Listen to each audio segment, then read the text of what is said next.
jacket ko. Wah! Wala ray. Sa hello mga kaibigan, good morning! Welcome dito sa Agusan Mars. So dito na ako nag-update sa inyo. Paalis kami ni Dodong Junjun mga kaibigan. Iwan muna namin si Ate Hak. Sila mama mga kaibigan kasi follow up check up namin na follow up check up ko mga kaibigan sa San Francisco sa UBI ko mga kaibigan. So mayroon na tayong UBI si Dr. Angeles. So doon kami pupunta pa rin mga kaibigan para ma-monitor niya si Bibi kung okay lang ba si Bibi, kung nag-ano ba siya mga kaibigan, nag-change ng posisyon si Bibi mga kaibigan na suhi. So salamat sa mga suporta ninyo and sa walang sawang panunood mga kaibigan sa vlog ko. Sana sama ko si husband Raoy. San mga kaibigan, sobrang lamig yung travel namin ni Dudong Junjun and sumakit na naman yung tiyan ko kasi malamig.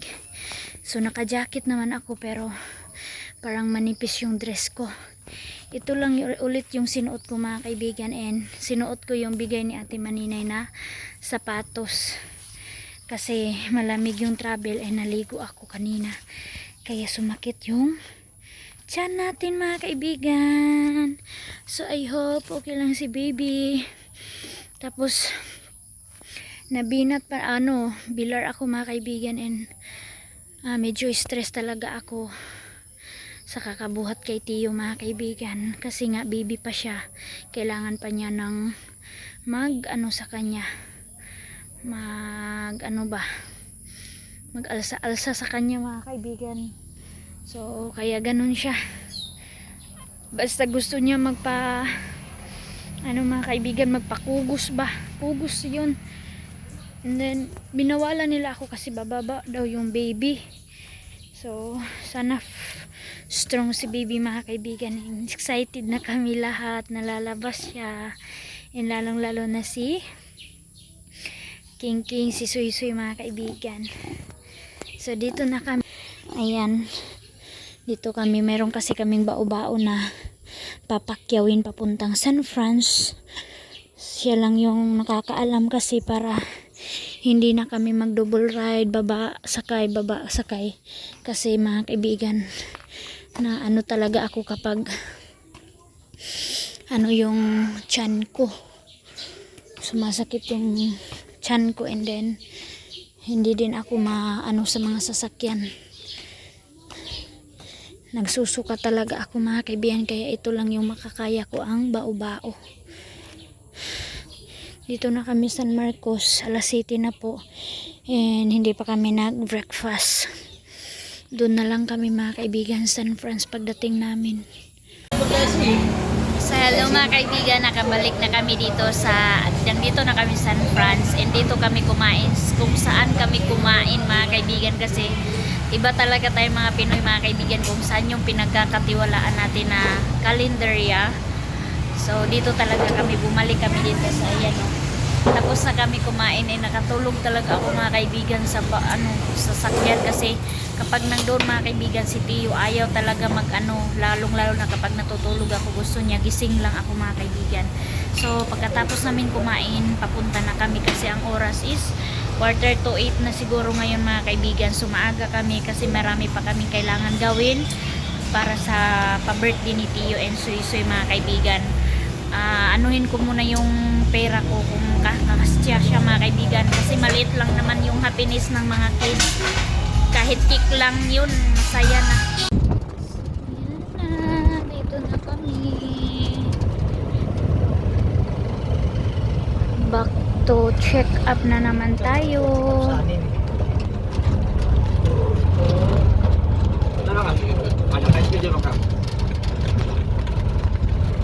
So yan na mga kaibigan, we are here na.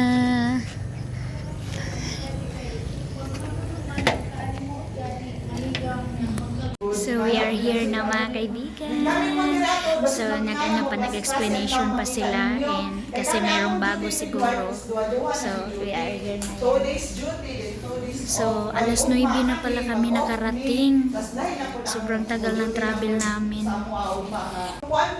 Maski may yung sakit magid mga anak mo, maski pag mo transfer mo adto mo hospital. Kunin siya magawas, natusunan ko siya. Saan mga kaibigan, dahil pang 23 po ako na number, so kailangan ko munang lumabas kasi meron kaming kailangan bilhin and kailangan ko i-claim yung pabigay ni Mami B kay Ate Ha para sa mga pang gastos. So i-claim ko siya kasi meron din akong bibilhin na kailangan din doon sa kanya. So ako na lang yung mag-grocery kung ano yung kailangan kasi nandito na po ako sa San Fran. So mayroon ding nagbigay sa akin ng birthday gift. Thank you so much, ma'am. Yung nagpa-relief good sa amin dito sa Tikbon.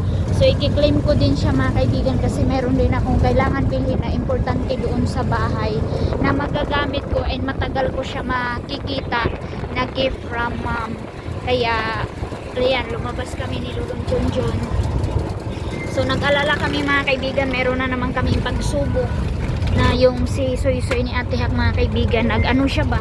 Nagsusuka nagtatai siya mga kaibigan. Iwan namin kung ano yung cause kung bakit siya nagkaganyan. Basta yung pag ano lang mga kaibigan, yung pagkuha ni Tutot doon sa amin mga kaibigan, okay siya. Pagbalik niya mayroon na siyang karamdaman. So ayun, pumunta na naman daw sila mama sa bayan ng Lapas para mapa-check up si Soy Soy. So ang layo pa naman ng travel mga kaibigan. And kanina gusto nila ipasama sa akin pero hindi ko din siya isama mga kaibigan. Baka kasi ano siya, yung mabinat siya kasi malamig pa yung travel namin kanina. And then kapag sinama ko din siya mga kaibigan, hindi ko bigyan ng time yung pagpaubi ko. Baka siya pa yung maging dahilan na hindi ako makapagpaubi and magabihan kami mga kaibigan kasi siya yung siya yung bibigyan ko ng time kasi nga masama na pala talaga yung masama na pala yung katawan niya pero siya mga kaibigan niya, akala namin okay lang pero hindi naman masyado mga kaibigan, namumutla lang talaga si Soy Soy. Ang layo pala ng Palawan, malayo mga kaibigan, galing doon sa clinic ni Doktora papunta dito Palawan, ang layo.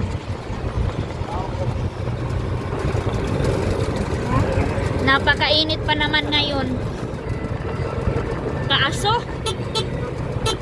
Ay, narinig ka sukaon na ano ka ngayon sa weather mga kaibigan, may nag-post na malakas ngayon ang init kaya ang sikat ng araw kaya sumasakit yung tiyan ko mga kaibigan kapag naarawan ako.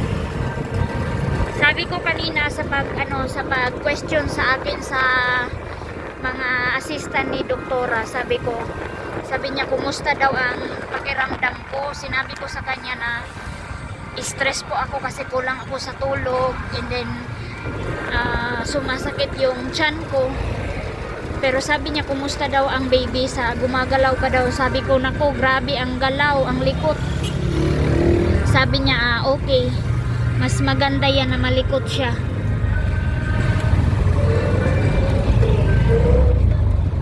Sabi niya sa akin.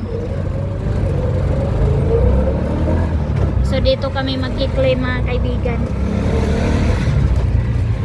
Si kuya kasi marunong siya lahat dito kaya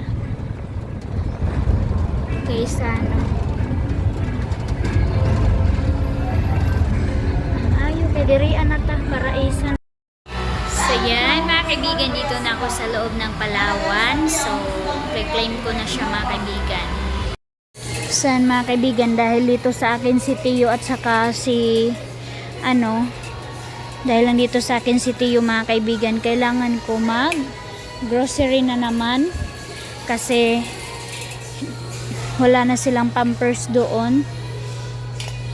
So wala na akong powder doon mga kaibigan, kailangan ko na naman kumuha ng mga powder. So dito lang tayo sa nakasanayan natin mga kaibigan, sa dalawa.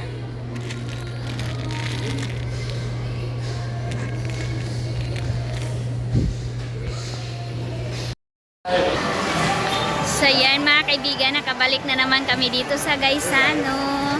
So meron kasi akong bibilhin na stove sa bahay. So sabi ni Ate Maninay, yan mga kaibigan, dyan sila Aileen soon pag madala ko na sila. Parang nag-ano ako mga kaibigan, So, akyat na tayo dito mga kaibigan sa second floor kasi dito yung stove na bibilhin ko. Ayan, si Dudong Junjun mga kaibigan, ayaw niya sumakay ng ganito. Tapos, bibilhan ko yung dalawa ng damit nila pang birthday gift ko na sa kanila mga kaibigan. Hanap ako dito.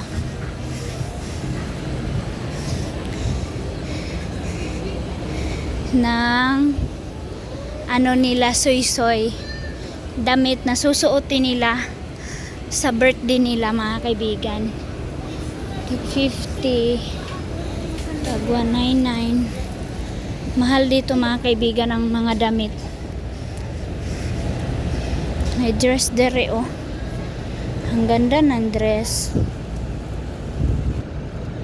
Tag 219.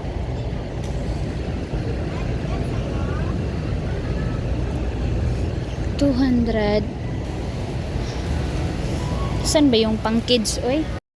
Dito ako bumili noon kay King nung baby pa siya. Dito ko siya binila ng kanyang mga damit.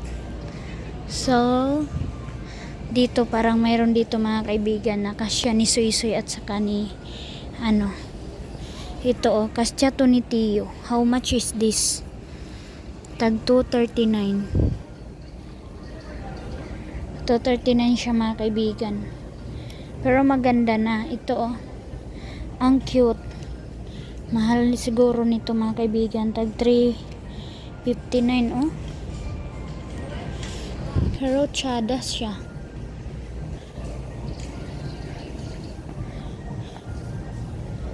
Ayan. Maganda sila lahat. Na mga kaibigan, ito na yung birthday gift ko sa sarili ko mga kaibigan kasi matured na talaga tayo, yung mga gamit na lang talaga sa bahay yung kailangan natin bibilhin. Pwede na to dire counter ma'am tong mga sanina ay binilhan ko kasi yung 3 kids ng damit. So yan na mga kaibigan, sa wakas at 2 na siya alas 2:50. So, ayan siya yung tagapag namin sa loob, assistant. And yung vitamins ko na naman mga kaibigan, ang dami. Sakit sa lalamunan. Minsan naanuhan ko siya mga kaibigan, hindi ko nainom. Pero kasi sa minsan naanuhan ko siya ba. Pero maintain naman mga kaibigan. So, kailangan ko ito bilhin kasi alam nyo kung ano yung kailangan sa katawan ko. So, kahit mahal, bye-bye muna ako sa ngayon mga kaibigan. So, okay na lahat. So, kahit mahal, okay lang mga kaibigan kasi yun yung way ko na pumunta ako dito. Tara! So, Dudong Junjun ninyo mga kaibigan. Tired na siya. Ay, thank you Lord. Tapos na kami Lord. Kalabas na kami. And okay daw si Bibi mga kaibigan. Ang heartbeat niya normal. Wala daw si baby sa kanyang muka, walang mga kung ano ba mga kaibigan kapansanan, wala, okay siya, healthy siya mga kaibigan. Yes, kahit stress si mama, sabi ni doc na inom lang daw talaga ako ng tubig para kumalma daw ako. Ay, naiwan ko yung tubig ko, di sayang. So naanuhan na naman tayo mga kaibigan, naka 17 na naman tayo in this check up, and then May 12 daw yung balik ko. Yung follow up check up ko na naman kasi 6 months na si baby ngayon. So 7 months na naman para monitoring. Hay nako mga kaibigan. Hindi pa rin siya hindi siya nag-change day. Suhi pa rin. Sabi ni doc okay lang kasi 6, 7 and 8 daw yan. Mga kaibigan siya lilikot. Pero malikot siya. Pero hindi siya hindi siya nag-change ng posisyon. Nasa ko pa rin yung, kaya pala mga kaibigan masakit kasi nasa talaga yung ulo niya nandito sa ko, sa pusod, and then yung paan niya mga kaibigan dito sa puson ko kasi kaya na ako mga kaibigan, sumasakit talaga siya kasi malakas siya likot. So ayun, na-admit si Suy daw mga kaibigan kasi siya yung matamlay. So hindi pa naman naka-ready sila mama ng beadings or kumot. Kaya ay nako, nakakatruma mga kaibigan kasi Nandun pa yung mama niya nakaburol, and then si Suy meron na namang sakit. Si Suy din ni mga kaibigan, allergy. Kasi kunting ano niyan doon sa hospital, mabilis yata siya maanuhan ng bakterya ba. Kaya ayun, nagtai-tai. So paalis na kami. Pero mag-ano pa kami, maghapit na lang tagkuan, cake. Dari sa kuan, sa bakery. Kasi mabilis naman yung ano na lang yung nagawa na, and then pasulatan ko na lang mga kaibigan. So yun naman lang yung ulam. Saka sa ulam nila, ano kaya bilhin ko sa ulam nila mag-ano na lang ako mga kaibigan, mag hotdog at saka mag fried chicken na lang siguro ako. Bilhin na lang ako dun sa palengke ng yung mga ano na yung natagtad na ba, nahati-hati na manok. So yun na lang yung gagawin ko mga kaibigan, mag fried chicken and then hotdog. Kasi mga bata lang naman yung papakainin ko doon para lang ma-enjoy si Suy at saka si Tio. So ayan na siya mga kaibigan, sa wakas nakabili na tayo. So ito yung kay Suy, ito yung kay Mateo. So dalawang cake talaga mga kaibigan para tagsaan sila. Para sa mga palang. Double tea, ma'am? Ha? Double tea? Yes, Mateo. Ang cute ng ano nila, mga color sa cake nila. Gusto ko sana pink, kaso lalaki kasi si Tio, baka sabihin ng ano naman iba, bakit naman pink. So yan na lang yung kinuha ko. So yan na mga kaibigan, alas 4 na po ng hapon. So ang dami kong nabili mga kaibigan. Sobrang tired na talaga. Ayan, nagsiksika na yung mga nabili namin dito. Yan pa. So kasi pabor na din mga kaibigan and matagal pag ilang month na naman kami makabalik, month na naman. So kasi nandito na kami, so lubos-lubusin na namin mga kaibigan. Update ko na lang sa inyo kapag nakarating na kami doon. So siguro makarating kami sa Tikon gabi na po, 6 PM na ng gabi kasi alas 4 na ngayon. So 1 hour 5 to 1 hour yung travel namin. Siguro makain kami sa San Marcos alas 5 na mga kaibigan. So alas 6 kami ng gabi makarating na. And daming pa kailangan i-prepare doon. So ito lang naman mga kaibigan. Busy lang talaga kami kasi sunod-sunod yung mga kailangan gawin. Like birthday, and then meron pang nakaburol, and then meron pang na-check up. So grabe mga kaibigan, nakakatruma siya. Nag-alala na naman sobra si Ate Maninay mga kaibigan sa nangyari kay Suy. So malakas na yung takbo na namin sinasakyan mga kaibigan kasi hinahabol din niya yung oras, and then nagbe-birthday din yung anak niya mga kaibigan. Nako. Subscribe ko ko dahil. Wala pa dahil ko kakuan. So ayan mga kaibigan, good evening. Kasi hindi kami makatulog, pagpasensya nyo na yung kalat namin dyan. So inaw na namin, niluto na namin in this evening yung pahanda ni Tio and Suy. So sa lahat ng mga iba na mayroong nagsasabi mga kaibigan, parang hindi daw talaga maganda. Pero kasi birthday yun birthday ng mga bagets. And hindi din namin kailangan sila biguin na yun din yung bili ni Ate Hak. Kaya sabi niya kahit daw anong mangyari sa kanya mga kaibigan, handaan daw talaga yung mga anak niya. Gusto nga niya sa swimming pool or dagat daw mga kaibigan, ipagamit niya yung ATM niya. Kaya ayun, nag-effort talaga ako na mahandaan yung dalawa. So ayan na yung mga backup ko, ang dami nila. Ayan, thank you. Thank you sa mga backup. Ako, umupo lang ako, char. Joke lang mga kaibigan. Relax muna talaga ako. Grabe talaga mga kaibigan. Yung sabi ko nga sa inyo kanina, hindi talaga ako tinulungan ni Dodong Junjun sa pag-grocery. Kabugat sa itong tuklod-tuklod. Mag-ungotra ba? Basta din yung maplastar. Ngayon mga kaibigan, sobrang bigat. Kasi yun yung dinala ko kasi kapag yung tray, maliit lang. Na tamang-tama yung kanina na inano ko.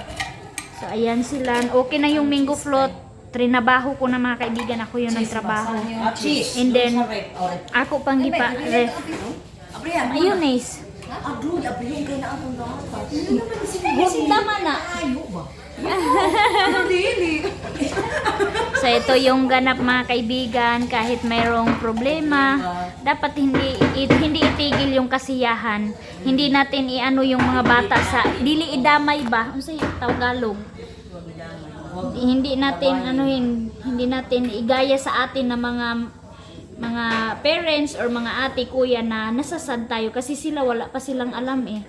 So patuloy yung happiness nila na ma-celebrate nila yung birthday nila. So ito po yung ganap namin. Yes. Marot na kay duha manggod na kakilo. Ayan na yung mayonnaise. Hindi na ako nabili ng kilo-kilo mga kaibigan kasi hirap ako kanina sa sobrang lawak ng Gaisano. Diyos ko po, ang pagtuyok-tuyok. Sige na kay kong patabang sa sir, ahain yung kuandiri. Dali. Yuban na lang isab ako. Birthday to you! Wow! Dali na, dali! Atuda na, dali! Atuda birthday ni Unity you! Hawid ka, mami! Ito, atuda na, dali! Ayan na. Atuda birthday mo! Day, ginoo ko. Atuda, hatura! Wow! Wow! Gala, ilang andra kay...